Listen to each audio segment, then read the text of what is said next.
नमस्कार विद्यार्थी मित्रांनो, आज आपण प्रॉब्लेम्स घेऊया 24 नंबरचे उदाहरण आज आपण या तासिकेमध्ये शिकूया। हा उदाहरण मी तुम्हाला तुमच्या ग्रुपवर पाठवलेला आहे। थोडं वेगळं टाईपचं उदाहरण आहे, म्हणजे वेगळं जास्त नाही आहे, परीक्षेमध्ये विचारण्यासारखं उदाहरण आहे। आणि याच्यानंतर आपण जास्त उदाहरण घेणार नाही आहोत, कारण की आपले उदाहरण संपण्यात आलेले आहेत। आज 24वा उदाहरण शिकूया आणि आपण याच्यावर आता उरलेले आपले 2-3 प्रॉब्लेम्स आहेत ते शिकूया आणि आपलं सिलेबस इथे संपवूया।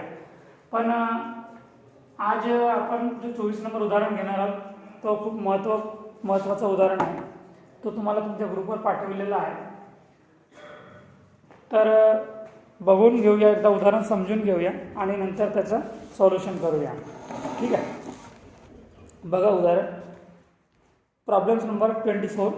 From the following information of contract number 551, contract आहे 551 नंबरचा। प्रिपेअर कॉन्ट्रॅक्ट अकाउंट, आपल्याला फक्त कॉन्ट्रॅक्ट अकाउंट तयार करायचं आहे। अशा प्रकारचं उदाहरण आपल्याला 8 मार्कासाठी विचारू शकते परीक्षेमध्ये, कारण की आपल्याला याच्यात फक्त कॉन्ट्रॅक्ट अकाउंटच विचारलेलं आहे। बघा उदाहरण, particulars plant and tools 70,000, machinery and store 2 lakh, wedges 50% of machinery and store, म्हणजे मशिनरी अँड स्टोरची जेवढी अमाऊंट आहे त्याचे आपल्याला 50% काय करायचं आहे, वेजेस घ्यायचं आहे।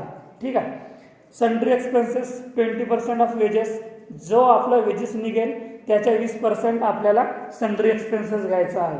नंतर बघा पॅराग्राफमध्ये माहिती दिलेली आहे, establishment charges 100% of sundry expenses, जो आपला सन्ड्री एक्सपेन्सेस जो निघेल त्याचा 100% आपल्याला इस्टॅब्लिशमेंट चार्जेस घ्यावायचा आहे। बघा अशा प्रकारचं उदाहरण या युनिट्समध्ये आपण शिकलेले नाही आहोत, म्हणून मी म्हटलेलं आहे आधीच की खूप महत्त्वपूर्ण उदाहरण आहे हा, म्हणून समजून घ्या, कारण की याच्यात आकडे कमी दिलेले आहेत आणि पर्सेंटेज जास्त दिलेले आहेत। Establishment charges 100% of sundry expenses, जो आपला काही सन्ड्री एक्सपेन्सेस निघणार आहे त्याचा 100% आपल्याला इस्टॅब्लिशमेंट चार्जेस घ्यायचा आहे। Full stop. Work certified of 3/4, work certified of 3/4 of contract price, म्हणजे आपल्याला वर्क सर्टिफाईड किती घ्यायचा आहे, कॉन्ट्रॅक्ट प्राइसचा 3/4% घ्यायचा आहे, म्हणजेच 75%। कॉन्ट्रॅक्ट प्राइस इज ₹2 लाख आणि कॉन्ट्रॅक्ट प्राइस किती आहे, 2 लाख रुपये, more than the double amount of machinery and store, पण त्याचं काय आहे, डबल अमाऊंट घ्यायचं आहे आपल्याला मशिनरी अँड स्टोर्स। ठीक आहे, म्हणजे आपलं कॉन्ट्रॅक्ट प्राइस 2 लाख दिलेलं आहे, मोर दॅन म्हणजे त्यापेक्षा जास्त the double amount of machinery and stores, जो काही मशिनरी अँड स्टोर्स आहे तोही आपल्याला याच्यात इन्क्लूड करायचा आहे कॉन्ट्रॅक्ट प्राइसमध्ये। आणि नंतर आपल्याला काय काढायचं आहे, वर्क सर्टिफाईड काढायचं आहे। More than the double amount of machinery and stores, जे काही आपली मशिनरी अँड स्टोअरची अमाऊंट असेल त्याच्या डबल आपल्याला रक्कम घ्यायची आहे आणि ती कॉन्ट्रॅक्ट प्राइसमध्ये इन्क्लूड करायची आहे। नंतर त्याचा 3/4 आपल्याला वर्क सर्टिफाईड कॅल्क्युलेशन करायचा आहे। Work certified is equal to amounted of sundry expenses, जो आपला वर्क सर्टिफाईड आहे, work certified is equal to amount of sundry expenses, म्हणजेच वर्क अनसर्टिफाईड, जो आपला सन्ड्री एक्सपेन्सेस राहणार आहे त्याचा आपल्याला इक्वल घ्यायचा आहे वर्क अनसर्टिफाईड, म्हणजे जो आपला सन्ड्री एक्सपेन्सेसची जी अमाऊंट राहणार आहे तेवढीच अमाऊंट आपल्याला वर्क अनसर्टिफाईडची घ्यायची आहे। Full stop. Charge 25% depreciation on machinery and stores, आपल्याला 25% घसारा दिलेला आहे, 25% डिप्रिशिएशन दिलेला आहे मशिनरी अँड स्टोर्स आणि प्लांट अँड टूल्सवर। Cash received is 3/4 of work certified, आता आपल्याला या उदाहरणात कॅश रिसिव्ड दिलेली नाही आहे, पण जो 3 आणि 4 म्हणजे 4 पैकी 3 भाग आपल्याला कॅश रिसिव्ड घ्यायचा आहे वर्क सर्टिफाईड या अमाऊंटचा 75%, म्हणजे 3/4 आहेत, म्हणजे त्याचे 4 भागापैकी 3 भाग आपल्याला कॅश रिसिव्ड घ्यावायचा आहे। Find out the amount of profit to be taken profit and loss account, आपल्याला कॉन्ट्रॅक्ट अकाउंट तयार करायचं आहे आणि प्रॉफिट निघतो की लॉस निघतो हे आपल्याला शोधून काढायचं आहे. उदाहरण बघा, खूप महत्त्वपूर्ण उदाहरण आहे. याच्या आधी असे उदाहरण आपण घेतलेले नाही आहेत, कारण याच्या आधीच्या उदाहरणात आपल्याला सरळ सरळ माहिती, सरळ सरळ आकडे दिलेले होते, रक्कम दिलेली होती. पण या उदाहरणात आपल्याला आकडे कॅल्क्युलेशन करायचे, किती पर्सेंट कशावर कॅल्क्युलेशन करून काय घ्यायचं आहे तो सर्व आपल्याला उदाहरणात दिलेला आहे. म्हणून खूप महत्त्वपूर्ण उदाहरण आहे आणि अशा प्रकारचे उदाहरण आपल्याला परीक्षेमध्ये 100% विचारतात. म्हणून तुम्ही या उदाहरणाला लाईटली नका घेऊन सिरियसली घ्या आणि व्यवस्थित समजून घ्या, जेणेकरून याच्या आधी जे आपण उदाहरण घेणार आहोत ते कदाचित याच्या आधारावर असू शकतात आणि आपण जर वेळ मिळेल तर आपण टेस्टसुद्धा घेऊ शकतो आहे. तर अशा प्रकारचे उदाहरण खूप महत्त्वपूर्ण असतात परीक्षेमध्ये, ते आपण बघूया. पहिला आहे कॉन्ट्रॅक्ट अकाउंट. आपल्याला कॉन्ट्रॅक्ट अकाउंटच तयार करायचं आहे. Contract account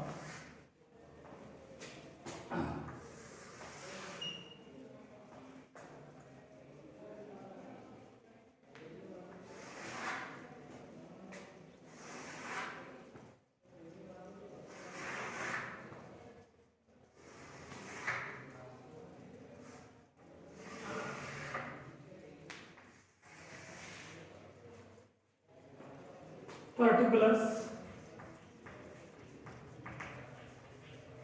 rupees, particulars rupees. ठीक आहे. आता बघूया आपल्याला उदाहरणात काय दिलेलं आहे. पहिलं पॉईंट दिलेलं आहे plant and tools 70,000.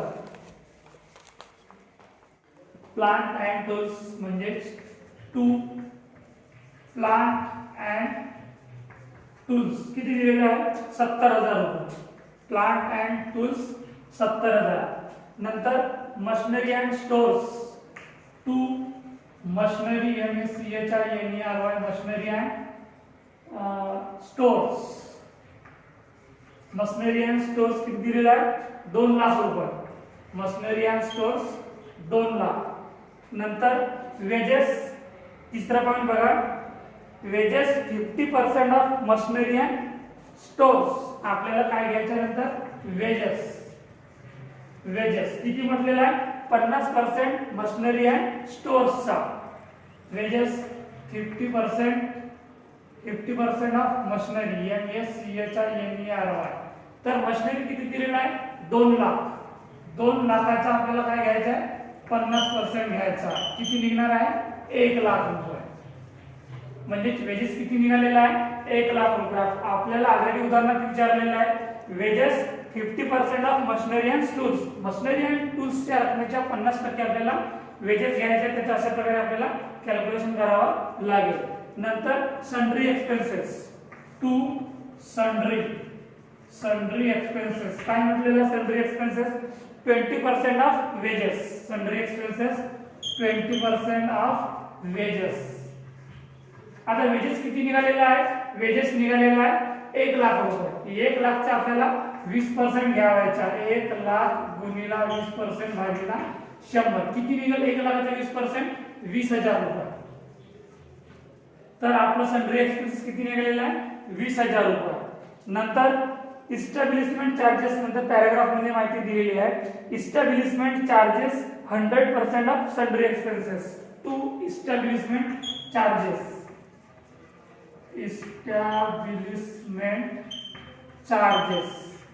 Establishment charges 100% of sundry expenses.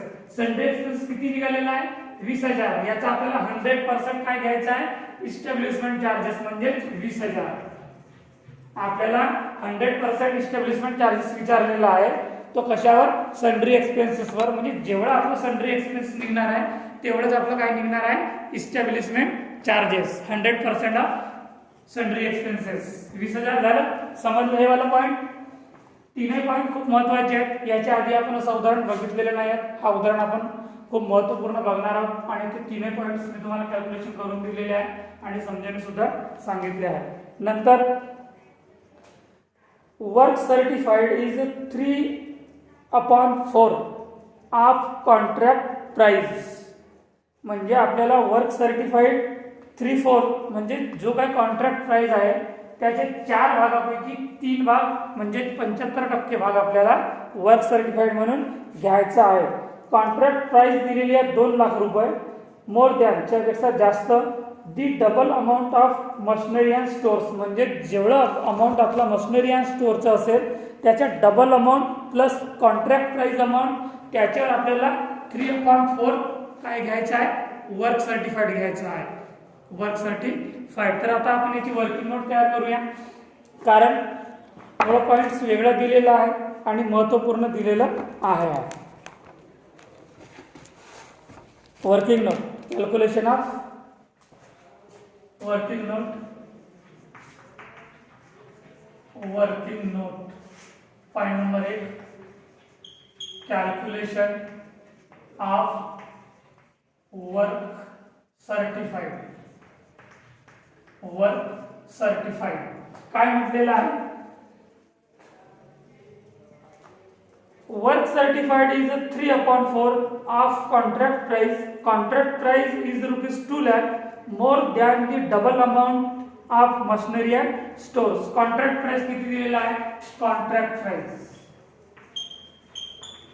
Price किती आहे उदाहरणार्थ 2 लाख रुपये दिलेला आहे ऑलरेडी तुम्हाला उदाहरणार्थ. नंतर काय म्हटलेलं आहे more than the double amount of machinery and stores. Machinery and stores किती आहे machinery and stores MACHINER machinery and stores किती दिलेला आहे मशिनरी अँड स्टोर्स 2 लाख रुपये. 2 लाख रुपये मशिनरी अँड स्टोर्स दिलेला गुणिला 2 कारण की उदाहरणार्थ आपल्याला double amount of machinery and stores म्हणजे जे मशिनरी अँड स्टोर्सची जी अमाउंट असेल त्याचा डबल अमाउंट आपल्याला इथं घ्यावा लागेल. म्हणजे 2 लाख मशिनरी अँड स्टोर्स आहे त्याचा डबल किती होणार आहे 4 लाख रुपये. 2 लाखाचे डबल किती होणार आहे 4 लाख रुपये. आपल्याला कॉन्ट्रॅक्ट प्राइस 2 लाख दिलेली आहे मशिनरी अँड स्टोर्स 2 लाख दिलेले आहे पण त्याच्या डबल अमाउंट आपल्याला कॅल्क्युलेट करायची आहे. म्हणजे 2 लाखाचा डबल किती होईल 4 लाख. 2 लाख आणि 4 लाख 6 लाख झालं. 6 लाख हे झालं आता कॉन्ट्रॅक्ट प्राइस झालं आहे. Contract price. आता आपल्याला याचा किती % भाग वर्क सर्टिफाइड म्हणून घ्यायचा आहे 3/4 हा आपल्याला कॉन्ट्रॅक्ट प्राइस घ्यायचा आहे. म्हणजे 6 लाख गुणिला 3/4 किती होणार आहे 6 लाख गुणिला 3/4 4,50,000. वर्क सर्टिफाइड किती राहणार आहे मग 4,50,000. 4,50,000 बाय वर्क सर्टिफाइड 4,50,000. समजलं विद्यार्थ्यांना. हा पहिला उदाहरण आहे जो आपण वर्क सर्टिफाइड आपल्याला अशा प्रकारे उदाहरणात विचारलेला आहे आणि अशा प्रकारे आपण इथं कॅल्क्युलेशन केलेले आहोत. स्पेशली कॅल्क्युलेशन केले आहे त्याची वर्किंग नोट आपण स्पेशल बनवलेली आहोत. म्हणून मी तुम्हाला आधीच म्हटलेलं आहे की उदाहरण खूप महत्त्वपूर्ण आहे आणि अशा प्रकारचे उदाहरण 100% परीक्षेमध्ये विचारतातच. म्हणून लक्ष द्या. मी कशा प्रकारे कॅल्क्युलेशन केलेले आहे की उदाहरणात म्हटलेलं आहे work certified 3/4 of contract price म्हणजे आपल्याला कॉन्ट्रॅक्ट प्राइस जे दिलेली असेल त्याच्या 3/4 वर्क सर्टिफाइड कॅल्क्युलेशन करायचं आहे. पण पुन्हा त्याच्यात एक मुद्दा ॲड आहे की double amount of machinery and stores म्हणजे जी अमाऊंट तुम्हाला उदाहरणार्थ मशिनरी अँड स्टोअरची जी अमाऊंट असेल त्याचे डबल आपल्याला कॉन्ट्रॅक्ट प्राइसमध्ये इन्क्लूड करावायची आणि आपण तेच केलेले आहोत. कॉन्ट्रॅक्ट प्राइस आपल्याला 2 लाख दिलेला आहे मशिनरी अँड स्टोअर्स 2 लाख दिलेला आहे त्याचा डबल किती होणार आहे 4 लाख. हे झाले 2 लाख आणि 4 लाख 6 लाख. 6 लाखाचा 3/4 भाग आपल्याला वर्क सर्टिफाइड घ्यायचा आहे तो निघाला 4,50,000. नंतर बघा समोर काय दिलेलं आहे उदाहरणार्थ work certified is equal to amount of sundry expenses म्हणजे दुसरं पॉईंट काय राहणार आहे work uncertified by work uncertified.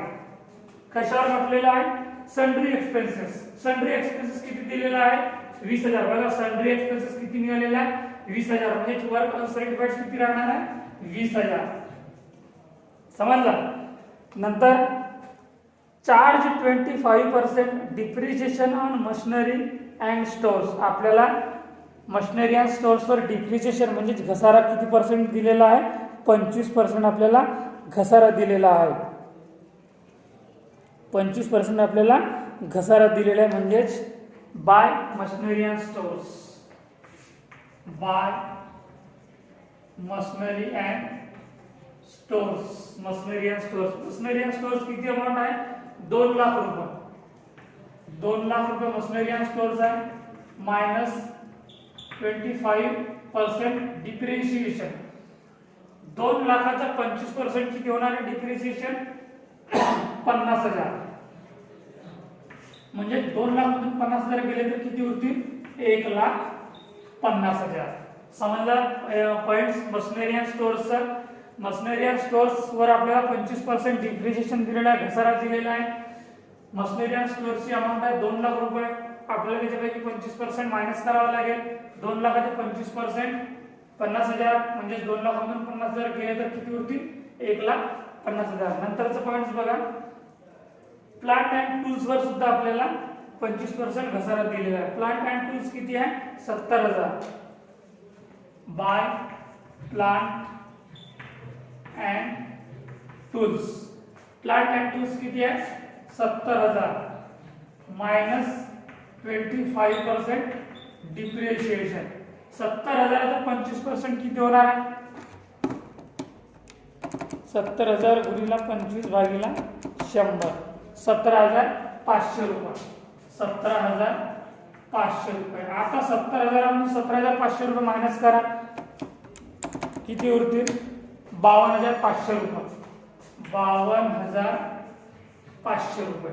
हे झालं आपलं प्लांट अँड टूल्स वर कॅल्क्युलेशन. याच्या आधी मशिनरी अँड स्टोर्स वर कॅल्क्युलेशन झालेलं आहे. आता अजून काही विचारलेलं आहे. Cash received is 3/4 of work certified. जो आपला कॅश रिसिव्ड जो वर्क सर्टिफाईड निघालेला आहे त्याचा 3/4 आपल्याला कॅश रिसिव्ड घ्यावायचा आहे. याच्या व्यतिरिक्त अजून काही पॉईंट्स आपले उरले आहेत का? नाही. आपलं सर्व उदाहरण संपलेलं आहे. म्हणजेच जी उदाहरणात माहिती दिलेली होती ती आपली पूर्ण माहिती इथे कॅल्क्युलेशन करून झालेली आहे. फक्त कॅश रिसिव्डची अमाऊंट बाकी आहे, ती आपण खालच्या स्टेपमध्ये, खालच्या पॅरामध्ये आपण इथे कॅल्क्युलेशन करूया. आता याची टोटल करू आपण. किती येत होतं?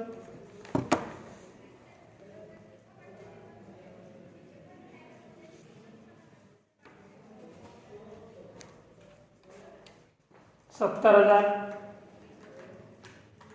2 लाख, 1 लाख, 20,000 आणि 20,000. 4,10,000. मी तर रफमध्ये लिहितो आहे 4,10,000. नंतर क्रेडिट बाजूची टोटल 4,50,000, 20,000, 1,50,000 आणि 52,500. 6,72,500. म्हणजे क्रेडिट बाजू टोटल जास्त आहे 6,72,500. 6,72,500. क्रेडिट बाजूची टोटल 6,72,500 दिलेली आहे. डेबिट बाजूची टोटल 4,10,000 दिलेली आहे. तर 6,72,500 रुपयामधून 4,10,000 मायनस करायचे आहेत. तर तो आपला काय निघेल? प्रॉफिट अँड लॉस निघेल. मायनस 4,10,000 किती मिळालेला आहे? 2,62,500. 2,62,500. हा काय राहणार आहे? To profit and loss. Profit and loss bracket मध्ये काय राहणार आहे? बॅलन्स.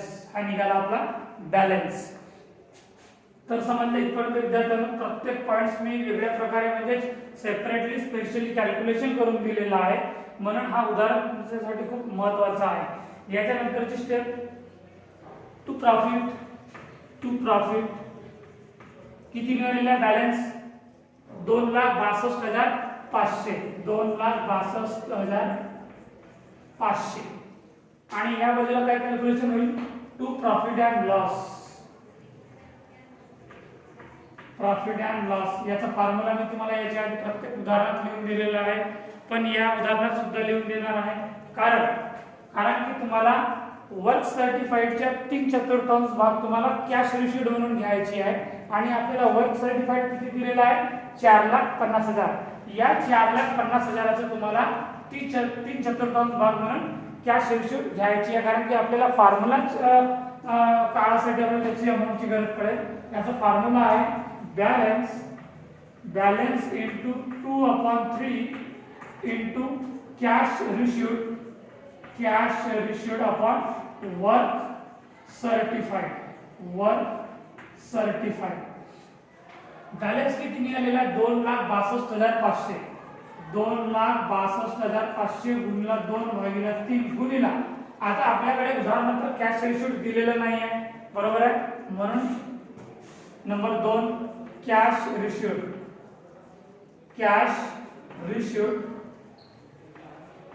3 म्हणजे 3/4% of work certified. Work certified किती आहे 4,50,000. 4,50,000 गुणिला 3/4 किती होणार आहे बघा. 4,50,000 गुणिला 3/4 3,37,500 रुपये.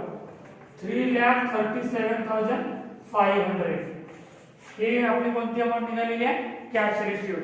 तर आता किती राहणार आहे 3,37,500 आणि वर्क सर्टिफाईड दिलेला आहे 4,50,000. आता याचं कॅल्क्युलेशन करा. कॅश रिसीव्ड कशा प्रकारे काढलेले आहे तुम्हाला समजला आहे. मी या संदर्भात वर्किंग नोट सुद्धा लिहून दिलेला आहे. उदाहरणार्थ विचारलेला आहे cash received 3/4 3/4 of work certified म्हणजे जो आपलं वर्क सर्टिफाईड जी अमाऊंट आहे त्याचे 3/4 अमाऊंट आपल्याला कॅश रिसीव्ड म्हणून घ्यायचा आहे. वर्क सर्टिफाईड दिलेला आपल्याला 4,50,000. याचा 3/4 भाग किती होईल 3,37,500 रुपये. 3,37,500. आता याचं आपण करूया कॅल्क्युलेशन. 2,62,500 गुणिला 2/3 गुणिला 3,37,500 भागिला 4,50,000 1,31,250 रुपये. 1,31,250 रुपये. आता याची बेरीज करा. दोन्ही बाजू टोटल करा. क्रेडिट बाजू टोटल जास्त आहे. किती आहे क्रेडिट बाजू टोटल 2,62,500 रुपये. 2,62,500 रुपये. आता डेबिट बाजूची टोटल कमी आहे तर बॅलन्स निघेल. तर 2,62,500 रुपयामधून 1,31,250 मायनस करा. 2,62,500 1,31,250 1,31,250 हा काय राहणार आहे to work in progress balance. हा ट्रान्सफर कोणत्या अकाउंटला जाईल आपला वर्क इन प्रोग्रेस अकाउंटला. म्हणून इथे लिहायचं transfer to work in progress account. Work in progress account. हा जो बॅलन्स उरलेला आहे 1,31,250 हा बॅलन्स उरलेला आहे. तो बॅलन्स वर्क इन प्रोग्रेसच्या नावाने राहील आणि तो वर्क इन प्रोग्रेसला ट्रान्सफर होईल. तर समजले विद्यार्थ्यांना. उदाहरण नंबर 24 इथं संपलेलं आहे आणि याच्या आधी कॉन्ट्रॅक्ट अकाउंटवर आपण जेवढे उदाहरण शिकलेले आहोत त्याच्यापैकी सर्वात महत्त्वाचं उदाहरण हा आहे 24 नंबरचा. म्हणून याला तुम्ही समजून घ्या की उदाहरणात कशा प्रकारे विचारलेलं आहे आणि अशा प्रकारचे उदाहरण 100% परीक्षेमध्ये विचारतात. ठीक आहे. तर तुम्हाला या संदर्भात जर काही अडचणी असतील या उदाहरणात तर तो तुम्ही मला विचारा. आपण उदाहरण नंबर 24 इथंच संपवूया आणि थांबूया. धन्यवाद.